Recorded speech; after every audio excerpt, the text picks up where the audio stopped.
নমস্কার বন্ধুরা, আজ আমি বানিয়ে দেখাবো সবার প্রিয় দুটো রেসিপি, বাসন্তী পোলাও এবং গন্ধরাজ চিকেন কষা। চলুন দেখে নেওয়া যাক। এখানে আমি একটা পাত্রে 2 বাটি গোবিন্দভোগ চাল নিয়েছি। এবারে আমি চালটাকে ভালো করে ধুয়ে নিয়ে একে একে কুচনো কাঁচা লঙ্কা, আদা কুচি, স্বাদ মতো লবণ, ফুড কালার এবং ঘি দিয়ে মাখিয়ে নিলাম। আপনারা চাইলে হলুদ গুঁড়ো ইউজ করতে পারে। ভালো করে মাখিয়ে আমি ঢাকা দিয়ে রাখলাম। চলুন চিকেনটা বানিয়ে নেওয়া যাক। আমি এখানে 700 গ্রাম মতো দেশি মুরগি নিয়েছি। এবার কড়াইয়ে পরিমাণ মতো সর্ষের তেল দিয়ে তেল গরম হয়ে গেলে 1 টিস্পুন চিনি দিয়ে একে একে তেজপাতা, শুকনো লঙ্কা, এলাচ, লবঙ্গ, দারচিনি দিয়ে পেঁয়াজ কুচি দিয়ে লাল করে ভেজে নিয়ে মাংসটা দিয়ে দিলাম। তারপর ভালো করে মাংসটা নাড়াচাড়া করে ভেজে নিয়েছি। ভাজা হয়ে গেলে পরিমাণ মতো লবণ দিয়ে নাড়াচাড়া করে 2 থেকে 3 মিনিটের জন্য ঢাকা দিয়ে দিলাম।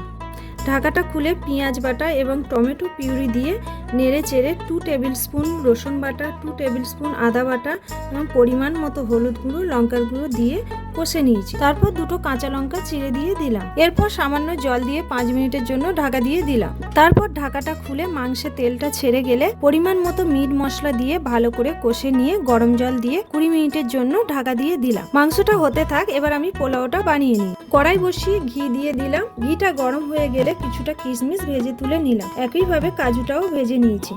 কড়াইয়ে 2 টিস্পুন ঘি দিয়ে তেজপাতা, গোটা গরম মশলা দিয়ে মাখিয়ে রাখা চাল দিয়ে ভালো করে 3 থেকে 4 মিনিট আমি ভেজে নিয়েছি।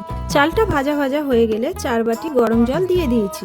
2 বাটি চাল নিলে 4 বাটি জল দিতে হবে। তারপর ভেজে রাখা কাজু, কিশমিশ এবং স্বাদ মতো চিনি দিয়ে 10 মিনিটের জন্য গ্যাস সিমে রেখে ঢাকা দিয়ে দিলাম। 10 মিনিট হয়ে গেলে ঢাকাটা খুলে নাড়াচাড়া করে নিলাম। এবার গ্যাসটা অফ করে 1 টিস্পুন গোলাপ জল এবং 4 টিস্পুন ঘি দিয়ে ঢাকা দিয়ে রাখলাম। 20 মিনিট হয়ে গেলে মাংসের ঢাকাটা খুলে গরম মশলা দিয়ে ভালো করে মিশিয়ে নিয়ে একটা পাত্রে নামিয়ে নিলাম। তারপর গন্ধরাজ লেবু গ্রেট করে দিলাম।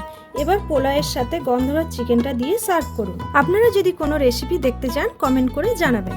আর ভিডিওটি ভালো লেগে থাকলে লাইক, শেয়ার এবং সাবস্ক্রাইব করতে ভুলবেন না। ধন্যবাদ।